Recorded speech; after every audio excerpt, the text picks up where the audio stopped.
Bismillahirrahmanirrahim. Assalamualaikum warahmatullahi wabarakatuh. Selamat sejahtera buat semua sahabat-sahabat pakcik.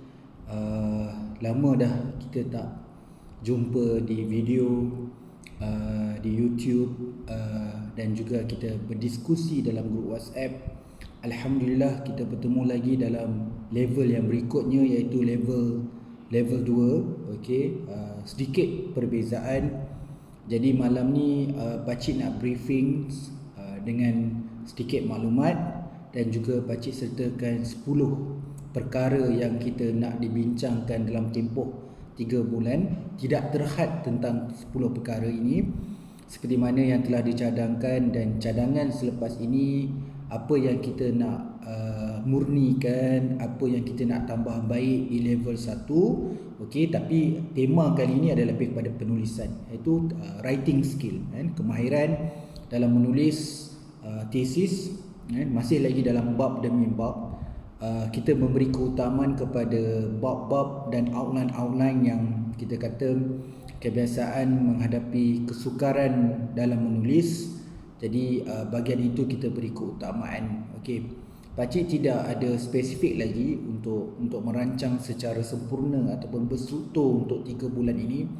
Dia adalah melihat kepada keperluan dan melihat kepada apa yang pakcik rasakan ini harus diberikan perhatian yang lebih. So yang itu yang kita akan bincangkan. Okey, so hari ini lebih pada briefing, dan kita kembali dalam kelas mengaji menulis tesis level 2. Approach yang sedikit berbeza. Mungkin level 1 lebih kepada persoalan berkaitan dengan apa, kenapa dan bagaimana. What, why and how. So kita sebagai researcher ataupun student postgrad, PhD atau master, kita kena mengenali ataupun mengetahui secara baik dan boleh mengaplikasi setiap outline dalam tesis. Jadi kita rasalah kita sepatutnya sudah ada pengetahuan yang agak baik untuk memahami setiap outline. Contohnya kalau bab 1 kita dah faham apa yang nak tulis dalam research background, dalam problem statement, apa itu objektif dalam penyelidikan tesis, research question, and definisi operasi, significance of the study, limitation, scope and limitation, delimitations, dan juga conclusion bagi setiap dalam kes ni conclusion dalam bab 1. Jadi kita kena faham setiap outline. Okey, contoh dalam bab 2 teori sehingga dapat menghasilkan kita punya framework, research framework. Begitulah dengan bab 3, bab 4. Jadi kita dah ada pengetahuan yang kita katakan baik untuk memahami setiap konsep yang ada dalam outline tesis dalam bab 1 sehingga dalam bab yang terakhir kesimpulan. So tema utama untuk level 2 ni adalah writing skill, kemahiran untuk menulis. So kat sini sebenarnya kita akan betul-betul mendalami, memperhalusi teknik-teknik dalam penulisan academic writing. Cuma bezanya begitu juga adalah kesukaran yang pakcik hadapi bila pakcik memikirkan apa yang pakcik nak buat dengan level 2 ni. Memang tak banyak buku, boleh dikatakan tidak ada buku yang spesifik untuk research, untuk kita memahami dari segi penulisan academic writing. Maksudnya kita ada contoh-contoh bagaimana nak menulis dengan baik. Okey, justru itu pakcik nak kongsikan 10 perkara ini.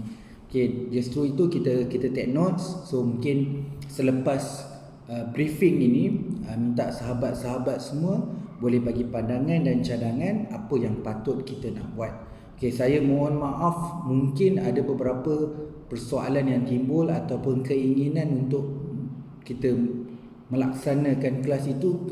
Pakcik terpaksa consider untuk menolak sebab pakcik merasakan benda itu telah kita diskusi dalam level 1. Pakcik pun mohon maaf, mungkin level 1 tu kita agak padat. Ada sahabat-sahabat kita yang masih lagi belum dapat menamatkan lagi level 1, maksudnya belum lihat video dengan slide. Pakcik mohon supaya semua tengok. Okey, itu antara benda yang terbaik yang pakcik boleh buat masa time PKP itu. So saya justru yang tu kena mendalami. Sebab tu pakcik tak invite orang lain. Untuk level 2 ni, sehebat mana pun dia rasa dia dah rasa dia okey pun, pakcik tak benarkan dia join level 2. melainkan bagi peserta-peserta kelas mengaji ni yang telah menamatkan level 1. Menamatkan ni maksudnya telah melalui fasa 3 bulan itu. Okey, namun you all masih lagi boleh ulang kaji untuk melihat video-video tersebut. Okey, video-video tersebut akan kekal di YouTube selagi you ada link tu, selagi tu you akan dapat tengok video. Begitu juga dengan slide yang pakcik telah kongsikan dengan slide. Okey, untuk level 2 ni, antara 10 perkara yang pakcik nak highlight kan, pakcik akan bagi slide ni juga. Pakcik cuba untuk mendalami 10 perkara ini dan perkara-perkara yang lain yang kita rasakan perlu. Okey, just through tu pakcik come out dengan slide ni. Okey, biasa taklimat ada slide. So kali ni pakcik sediakan slide. So lihatlah 10 slide tu yang akan diberi selepas ini. Okey, dan bersama-sama dalam kelas mengaji ni lah, maksudnya video dengan slide macam biasa. Okey. Yang pertama adalah untuk menentukan kesesuaian, kesesuaian, kepelbagaian, pilihan, perkataan, ayat merujuk satu-satu outline dan bab dalam tesis. Maksud sekarang ni kita nak menentukan ayat atau perkataan yang sesuai yang digunakan.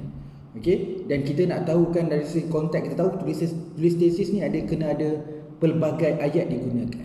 Kepelbagaian ya. Jadi kesesuaian, kepelbagaian, pilihan perkataan dan ayat. Okey, nombor satu yang kita kena faham, kita menulis tesis adalah academic writing. So ada perkataan-perkataan yang lebih sesuai. Okey, so contohlah kalau kita menulis novel, ada perkataan-perkataan yang macam mengujakan, taksub. Jadi dia mungkin kurang sesuai dalam academic writing. Jadi academic writing yang menulis bahasa Inggeris, okey, yang tulis bahasa Melayu, kita ada perkataan-perkataan yang sesuai. Kalau kita anggaplah based pada situasi, sesuatu keadaan itu ada yang belum berlaku, ada yang sedang berlaku, ada yang selepas berlaku. Okey, pakcik akui pakcik bukanlah seorang yang dari segi bahasa atau grammar dia sangat baik, tapi kita belajar sama-sama untuk kita memilih kan, dan mencari kesesuaian dan kepelbagaian ayat bagi dalam situasi tertentu kan, ataupun dari segi keperluan tertentu dalam menulis.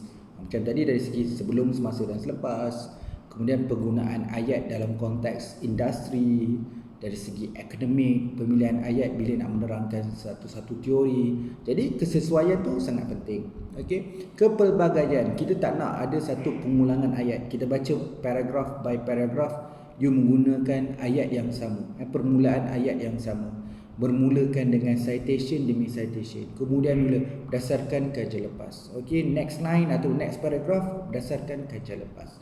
So kita mengulang-ulang perkataan itu, sebab tu kepelbagaian tu ada. Dan ikut juga dari segi kesesuaian tu ikut dengan situasi. Okey, bukan semua benda yang kita boleh pakai. Contohnya lah kan, kita boleh katakan citation tu boleh gunakan menurut. Okey, dalam keadaan-keadaan tertentu yang kita kena menjelaskan sesuatu perkara tu relate dengan isu semasa. Seperti mana yang kita dah highlight dalam bab 1, macam mana nak tulis satu perenggan yang baik. Pakcik ni ulangan pakcik beritahu kita kena mulakan dengan isu semasa, kemudian kita ada fakta utama, fakta sokongan, kemudian kita conclude.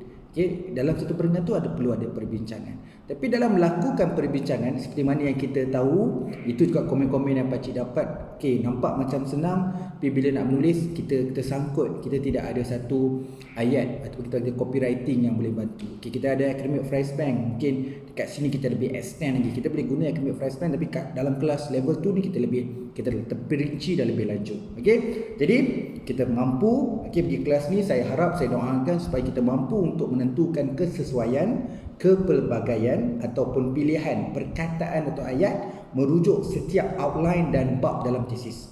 Sebab setiap bab dia ada cara olahannya berbeza-beza. Itu nombor 1. Kan? Nombor 2, kita dapat bila kita menulis, audien kita yang pertama adalah penilai dan supervisor dan penilai. So keupayaan kita dalam menyatakan atau menyampaikan dalam bentuk penyataan, dalam bentuk perbincangan, dalam bentuk pengaplikasian. So dalam konteks itu kita dapat memberi penegasan. Ayat itu menegaskan. Okey, memberikan kita katakan meyakin dan ketegasan dalam memperjelaskan, menyampaikan dan membincangkan satu-satu pernyataan, situasi dalam satu ayat maupun dalam satu perenggan. Okey, kita tak boleh terlalu dry, terlalu landai. Kita kena tekankan kalau itu merupakan satu perkara yang penting yang kita nak highlight. So macam mana you nak menegaskan ayat tu? So kita ada satu statement yang mungkin kita nanti satu situasi, satu keadaan atau satu dapatan yang berbeza dengan sebelumnya. So macam mana kita nak menggunakan ayat penegasan bahawa yang ini memungkinkan sesuatu dapatan itu berlaku, dan kita nak meyakinkan orang kenapa metodologi itu perlu digunakan. Jadi macam mana kita nak menggunakan kaedah menulis pemilihan ayat atau perkataan yang sesuai untuk menerangkan dalam konteks menegaskan dan meyakinkan audien, iaitu supervisor dan penilai. Yang itu kita akan belajar. So yang tu memang kekuatan seorang penulis berupaya melontarkan emosi dalam penulisan. Emosi ni maksud emosi akademik. Satu masa kita kena highlight, satu masa kita kena gunakan penegasan, satu lagi kita mampu untuk merungkai, maksudnya menceritakan naratif satu persatu, yang meyakinkan tu sangat penting. Sebab panel tu, audien tu, supervisor perlu memahami dengan baik. Jadi elemen keyakinan dan ketegasan tu sangat penting. Ketegasan akademik, bukan ketegasan di something like macam ayat provokasi yang sangat tak berasas, ataupun satu ayat yang tegas tanpa menonjolkan academic values. Academic values ni something like kita panggil humble, dan setiap benda tu perlu disokong, iaitu citation. Jadi benda tu harus dikekalkan. Tu nombor 2 lah, perlu meyakinkan dan memberi ketegasan dalam menjelaskan, menyampaikan ataupun membincangkan satu-satu penyataan atau situasi dalam satu-satu ayat maupun dalam satu perenggan. Tu nombor 2. Okey, daripada kelas level 2 ni juga kita dapat belajar. Okey, ni mungkin dah biasa. Zaman pakcik, zaman sekolah rendah lagi masih ada masalah buat karangan, masih PSI itu pun yang ini pakcik belajar. Okey, pendana wacana, conjunction words. Okay, yang ini juga kita akan belajar sebab bila pakcik refer thesis is something like bagus, nampak cantik sebab ada kepelbagaian perdana wacana tu, ada walau bagaimanapun, selain itu, sementara itu, tambahan lagi. Jadi macam-macam. Tetapi yang kita kena belajar penggunaan perdana wacana tu yang persesuaian dalam penceritaan itu. Dalam kita nak meyakinkan ketegasan ayat tu, menggunakan perdana wacana tu sangat penting. Sebagai contoh, nak gunakan however, walau bagaimanapun, itu satu ketegasan yang sangat baik sebenarnya dalam penulisan. Jadi bila kita cakap satu statement, satu penyataan, kemudian kita titik tu, letakkan satu perdana wacana macam however, dia satu benda yang you sebenarnya nak menegaskan sesuatu yang sebaliknya ada sesuatu yang penting juga. Okay, ada satu benda yang bernilai juga. Jadi kita akan belajar sama-sama. Pakcik pun tak adalah kita kata tahu semua, pakcik pun sambil mengajar, menyampaikan ilmu, sambil belajar juga. Jadi kita akan juga menguasai dalam penggunaan perdana wacana yang sesuai serta kepelbagaian. So perdana wacana tu ada macam-macam. So ikut juga macam pakcik sebutkan tadi, berdasarkan outline dengan chapter mungkin ada kesesuaian. Okey, macam metodologi mungkin perdana wacana dia sedikit berbeza, tapi literature review memang kita kena gunakan kepelbagaian perdana wacana yang tepat dalam nak mengaitkan satu ayat, sama ada sebelum, tengah-tengah ataupun selepas, kita boleh gunakan perdana wacana. Ada masa dia sangat sesuai digunakan, ada masa tidak perlu sebenarnya. Okey, jadi kita kena tahu bukanlah sentiasa kena gunakan perdana wacana ni. Ada bahagian-bahagian tertentu yang kita wajar untuk buat, ada bahagian yang rasa tidak perlu. So kita orang Malaysia kalau menulis terlalu panjang. Okey, kita menulis ada koma, nak tunggu sampai titik tu ada beberapa koma, contoh. Tapi kita kena belajar juga macam mana nak tulis active words, active statements, maksudnya ayat-ayat yang aktif, bukan pasif. Maksudnya kita kena tulis poin yang penting dan kita titik dia. Kemudian kita sambung dengan penegasan ayat-ayat seterusnya. Kita akan belajar yang tu. Kemudian yang keempat adalah kita sebagai seorang researcher dan penulis dalam PhD dan master, kita mampu untuk memberi keupayaan dalam menjelaskan dan membincangkan berdasarkan maklumat. So kita ni bila buat research, kita ada jurnal, kita ada tesis, kita pada academic side, jurnal dengan tesis lah. Kemudian kita ada kalau industri kita ada annual report, kita ada white paper, kita ada technical writings. So government dia ada blueprint, dia ada hala tuju, dia ada plan, so dia ada policy. So how that this semua elemen ini, semua dokumen ini untuk diperjelaskan dalam sebuah tesis. Okey, macam mana kita nak beritahu? Okey, berdasarkan kajian daripada maklumat daripada artikel, maklumat daripada tesis, maklumat daripada annual report. So macam mana kita nak menulis dalam sebuah tesis? Sebab kita melibatkan pelbagaian sumber, bahan atau dokumen dari segi akademik, dari segi government, dari segi industri maupun masyarakat, komuniti. So bagaimana kita menggunakan kepelbagaian dan banyaknya maklumat ni dalam penulisan tesis. Kadang-kadang the way kita cerita dalam tesis, pemberat dia banyak jurnal dengan tesis, should be baik sebenarnya, tetapi kita kena libatkan, sebab itulah katakan impak sebuah tesis. You kena ingat sampai bila sebut pasal impak, dia kena melibatkan 4 perkara, iaitu akademik sendiri, researcher tu sendiri. Yang kedua adalah government yang melibatkan policy maker. Yang ketiga adalah industri, practitioner, pengamal. Dan yang keempat adalah komuniti dan masyarakat. So nak tak nak menjadi seorang penulis yang matang, 4 perkara ini perlu dilibatkan. Jadi sejauh mana kemampuan kita menggunakan semua maklumat berdasarkan 4 impak ni tadi dapat membantu untuk meningkatkan cara penulisan kita. So tak adalah orang boring baca kita punya tesis, kita akan nampak kematangan cara you menulis. So you mengaitkan semua dokumen. Okey, tapi apa yang lebih penting, bagaimana untuk menulis berdasarkan dokumen-dokumen ini. Kalau tesis, kalau artikel, dia ada base pada research, kita kata boleh dilaporkan seperti begini, berdasarkan dapatan kajian lepas oleh, okay fine. Annual report macam mana? Kalau daripada polisi, macam mana nak laporkan? Macam mana kaedah nak menulis? So kita nak mengaitkan dalam satu perenggan, mungkin ada laporan, mungkin ada daripada jurnal, artikel. So macam mana you nak blend dua benda ni? So yang tu juga kita akan belajar. Itu point yang nombor 4. Poin nombor 5 adalah penulisan pelbagai kaedah dan dapatan. So bila kita menulis, kadang-kadang bila kita konteks, kita nak cerita pasal metodologi. Contohnya dalam literature review, kita nak membincangkan dalam kajian ni guna metod ni, kajian yang tu guna metod ni, okey? Ataupun sebaliknya kita nak bincangkan dapatan. So beberapa kajian luar negara dapat dapatan ni, so beberapa kajian di Asia gunakan dapatan. So bagaimana kita selaku penulis dalam satu perenggan untuk kita menulis dengan wujudnya pelbagai metod dengan pelbagai dapatan contohnya. Jadi kat sinilah kita menunjukkan keupayaan. Kita tidak menulis macam abstrak. Macam abstrak kan, abstrak menunjukkan satu research. Kat situlah ada purpose, objektif dia, problem dia, kat situ teori dia, kat situ method dia, approach dia, collect data, analysis, dapatan, conclusion. It's just one paragraph, look like abstrak, tapi sebuah penulisan yang baik dia perlukan sinergi, iaitu perlu ada analisis, perlu ada sintesis ke conclusion. Itu juga dalam slide nanti pakcik akan sentuh benda tu. Masuk dekat sini kita ada perbincangan dalam penulisan satu perenggan. So macam mana kita nak bincang melibatkan beberapa kaedah dan beberapa dapatan. Okey, yang ni memang pakcik highlight sebab banyak orang suggest yang ini, seperti mana kita buat dalam bab 2 itu ada matrix penulisan menjawab research question menjawab template untuk menulis satu perenggan. So kita extend balik benda ni, tetapi lebih kat sini macam mana kita dapat menulis lebih baik dengan bila kita berdiskusi atau berbincang melibatkan pelbagai kaedah dan pelbagai dapatan dalam satu-satu perenggan untuk melakukan penulisan dalam perbincangan.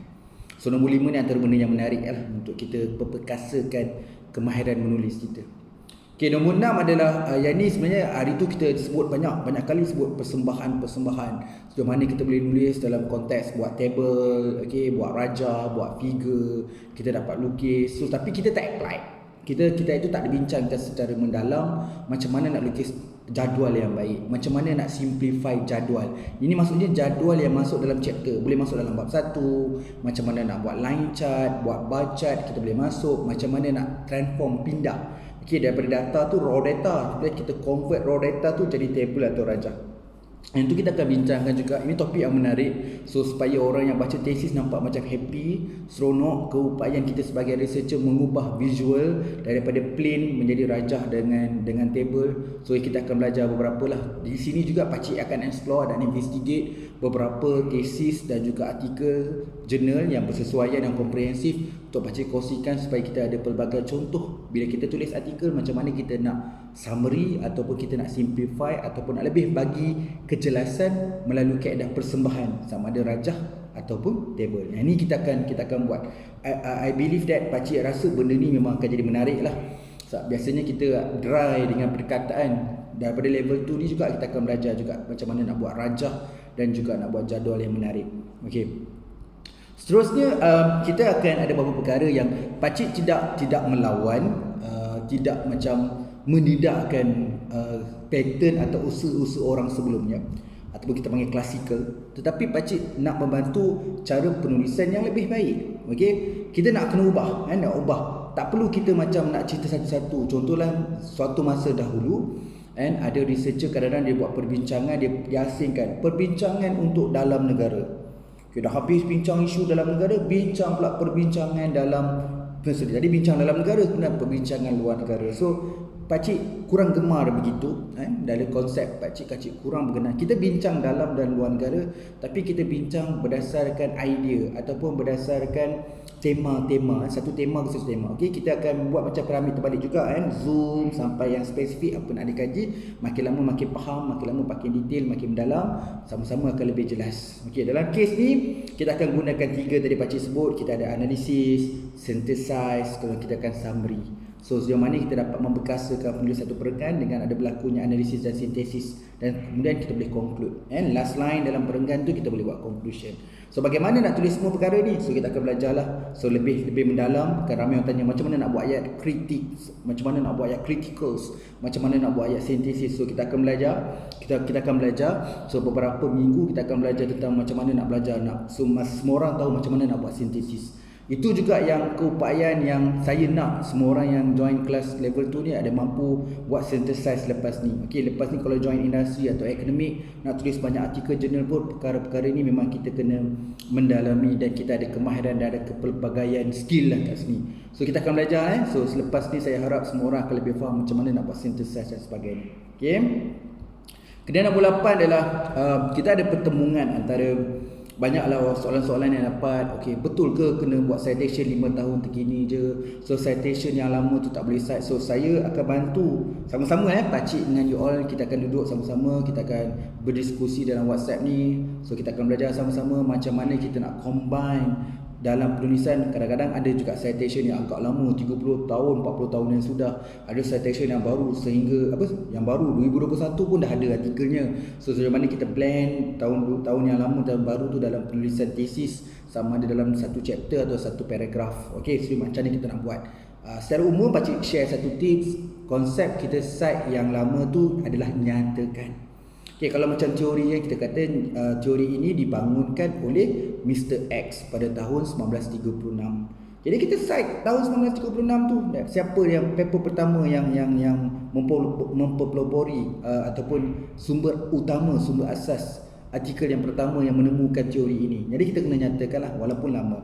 Tetapi di situ hanya nyatakan. Bila nak berlakunya perbincangan literature, kita kena bincang perkara-perkara yang baru ataupun sumber-sumber artikel yang baru. Jadi kita nyatakan ataupun kita cite benda yang lama untuk nyatakan. Tapi untuk perbincangan, kita berbincang dengan citation 5 tahun yang terkini.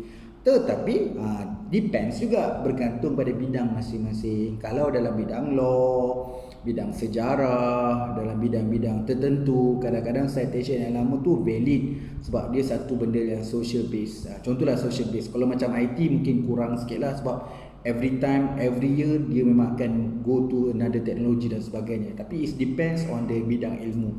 Tapi kat sini pakcik ketepikan bidang ilmu tu, tapi pakcik nak highlight bahawa kita macam mana nak menulis dengan ada satu citation yang lama dan citation yang baru. So macam mana kaedah penulis yang sesuai dalam konteks ini. Okay, kemudian nombor 9 adalah perbincangan dan kesimpulan dalam tesis. So bab ni kadang-kadang ramai orang. Kita pun hari tu dekat level 1 kat sini kita macam dah hujung-hujung, macam pakcik pun sedar kekurangan kat situ, bahawa banyak yang kita tak bincang lagi dalam konteks perbincangan dan kesimpulan.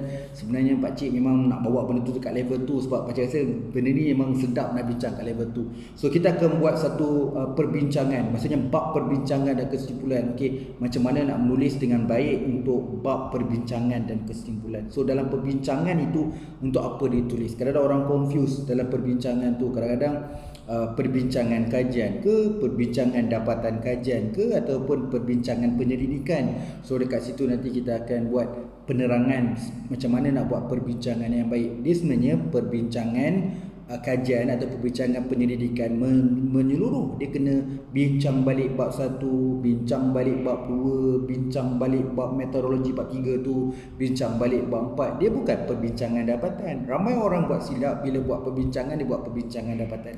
Salah, kita buat research sekarang ni. Jadi bila kita buat bab perbincangan, dia kena melibatkan perbincangan bab 1, 2, 3 dan 4. Bagaimana nak tulis yang tu? Yang tu mungkin jadi persoalan lah. Jadi pakcik, kita sama-sama kita akan buat sama-sama macam mana nak dapat tulis bab perbincangan yang baik dalam melibatkan dipanggilkan perbincangan kajian atau perbincangan penyelidikan.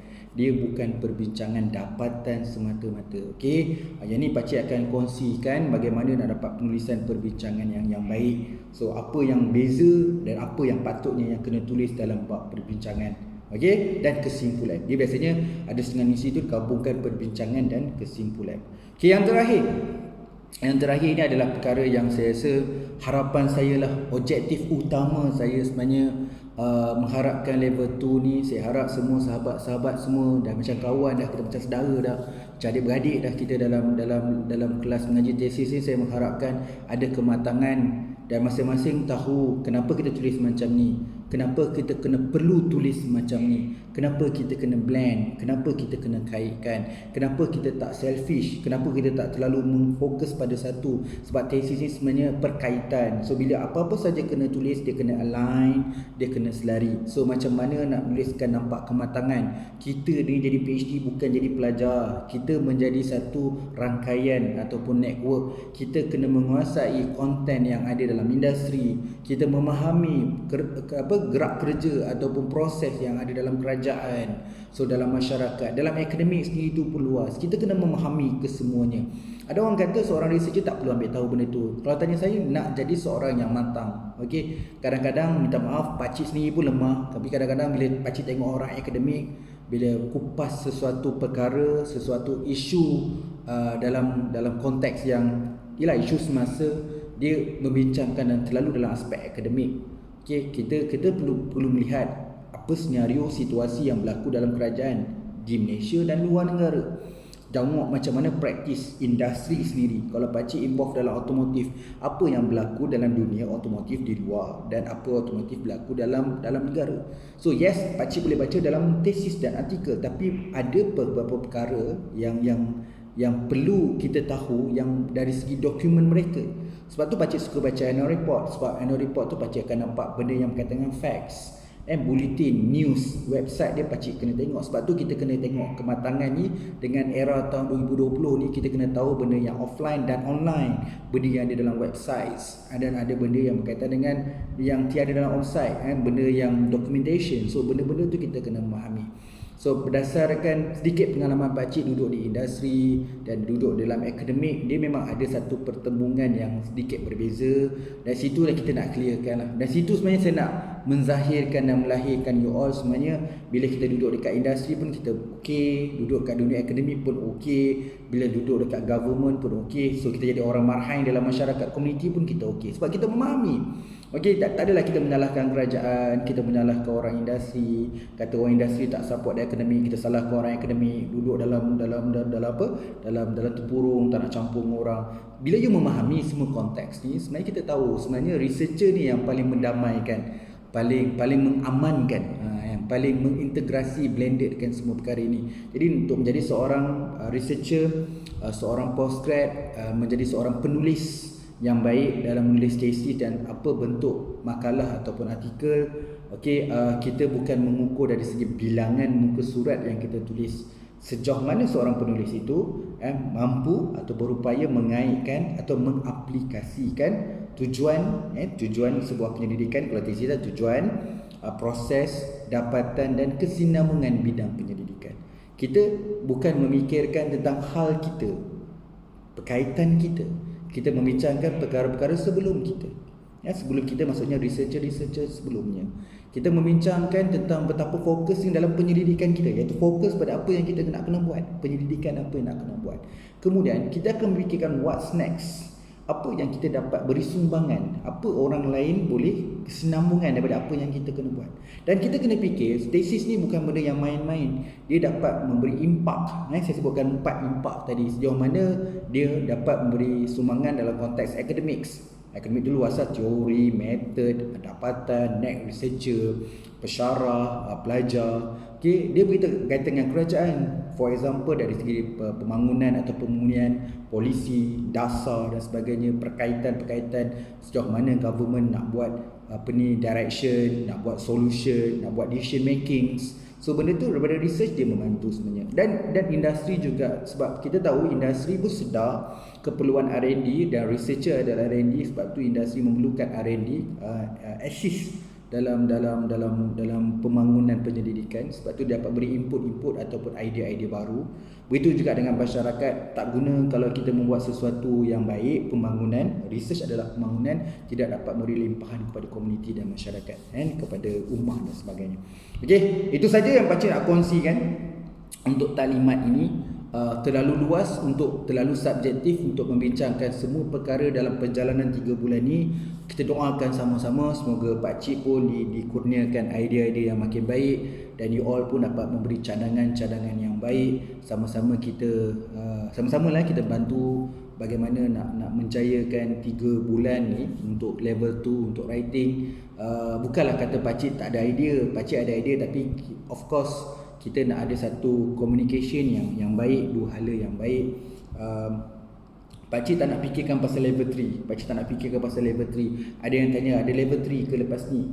Kita lupakan dulu level 3. Sejauh mana kita nak dapatkan level 2 yang terbaik. Tapi hari tu memang level 1, memang pakcik akan boleh cakap level 2, sebab memang level 1 tu pakcik cakap tadi what, why and how. So yang ni adalah writing, penulisan. Kita tingkatkan kemahiran penulisan. Okay, mohon maaf atas kekurangan menyampaikan taklimat ini, sebab dah lama tak buat video kan. So kali ni kita kembali buat video. Okey, saya harap semua sihat, cerdas, massage kita punya rasa, kita rasa kan, kita massage kita punya rasa minda, so kita boleh berfikir secara baik kan, dalam keadaan yang tenang, mampu untuk beri aplikasi.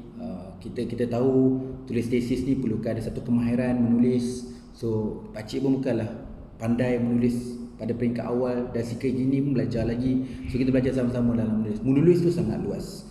Hari tu kita dapat ilmu bagaimana, apa dan kenapa. Di sini cabaran dia berbeza, iaitu cabaran dia menulis. Okay, sekali lagi pakcik mohon maaf atas kekurangan dan kesilapan menyampaikan taklimat ni. Kita jumpa untuk siri kelas 2 hari lagi, iaitu kelas untuk ini. Mungkin pakcik pakcik akan beri keutamaan kepada bab 1 dulu, sebab kita akan ikut sequence, sebab ramai yang request bagaimana nak tulis problem statement. So kita dah belajar itu bagaimana nak tulis problem statement. So kita belajar macam mana nak tulis problem statement dengan baik. Okay, kita jumpa lagi untuk sidang akan datang. Okay, Assalamualaikum dan selamat malam.